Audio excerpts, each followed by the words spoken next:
Hey guys, so Apple's top AI executive just left for Meta. Now, Meta, I've made so many videos about them at this rate. It's kind of become ridiculous.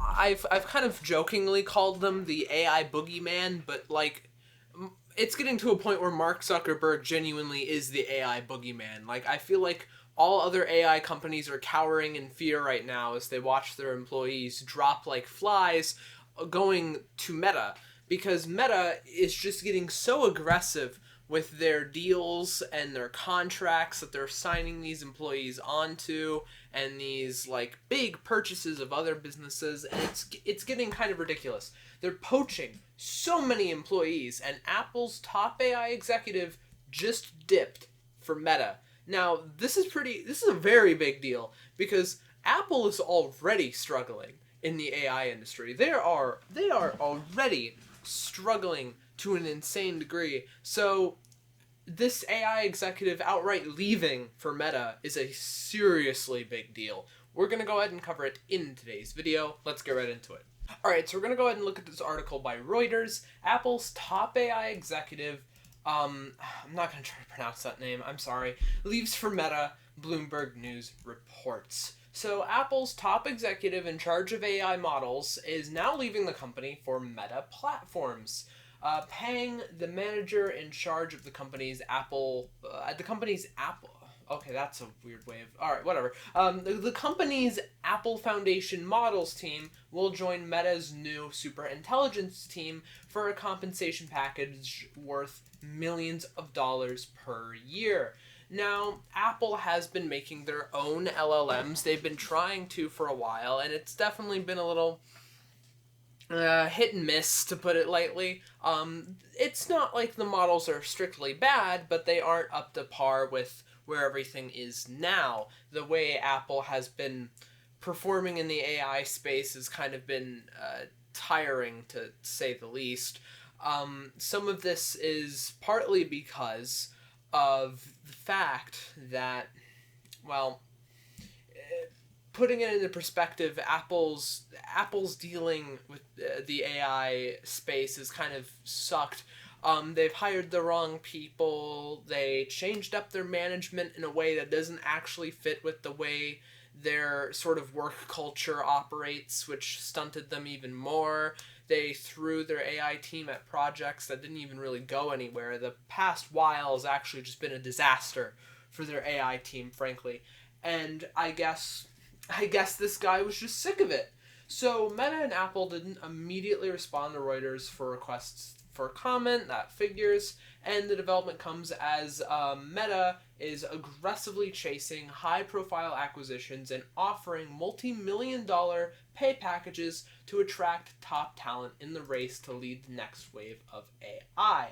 So Mark Zuckerberg personally reorganized the company's AI efforts under a new division called Meta Superintelligence Labs. I like to call this the AI Avengers, because that's kind of who they are. It's built up purely on the backs of some of the top talent, like utmost talent in the AI industry, with some seriously big names and some seriously important engineers from companies of the likes of OpenAI, now Apple, Google, all sorts of people. Even the former CEO of GitHub, who's responsible for GitHub Copilot being a thing, is in on this team.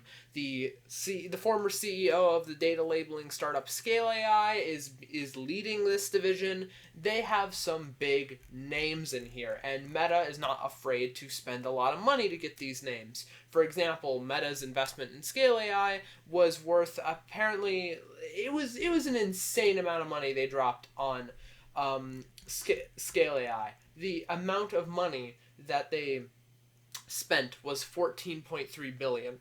And it could have been higher than that, because the company was evaluated up to $29 billion. So they took a lot, they spent a lot of money for a good chunk of that company. About a 49% stake in it, actually. So they were going all out just to get one person and some employees. Like, it's ridiculous, the lengths that Meta is trying to go for to get these people. And I can't tell if it's done in confidence or desperation. It wouldn't surprise me if it's desperation, especially because Meta hasn't really been doing too well in the AI space either. So this is their attempt to try to get back in the game. And you know what? It might just work. It very well might. It entirely could. But this is one of those things where time will just tell, quite frankly. I don't know if it will play out in Meta's favor or if it won't. And this is something I've gone over and over and over about, is the fact that this could play out very well in Meta's favor, or it could just outright fail. And they're spending so much money to get so many people. And it's to a point now where I just kind of have to wonder when they're going to quit it. Because, like, it's like, I thought they were done when they fully announced the team, but no, they're still finding people. They're genuinely like the AI boogeyman. They really are. Because they keep lurking in the shadows just to find people and bring them into the company, giving multi-million-dollar deals just for single employees. Like, what kind of model are they going to make? Like, I genuinely have to wonder, where is this leading? Are we going to get the best AI model, like, ever or something? Are these people going to be the first to achieve AGI? Because they have some insane names on the list. They really do. So, what are we going to get out of this? Only time will tell, but it's a good question. Are these going to be the first people to achieve AGI? Or is this going to be a feeble attempt by Meta to try to reel themselves back into an industry that they've fallen out of favor in? What is it going to be? We'll find out. That is about it for today's video. Let me know what you guys think in the comments down below. Like, comment, subscribe. Take care, you guys, and remember to stay safe out there.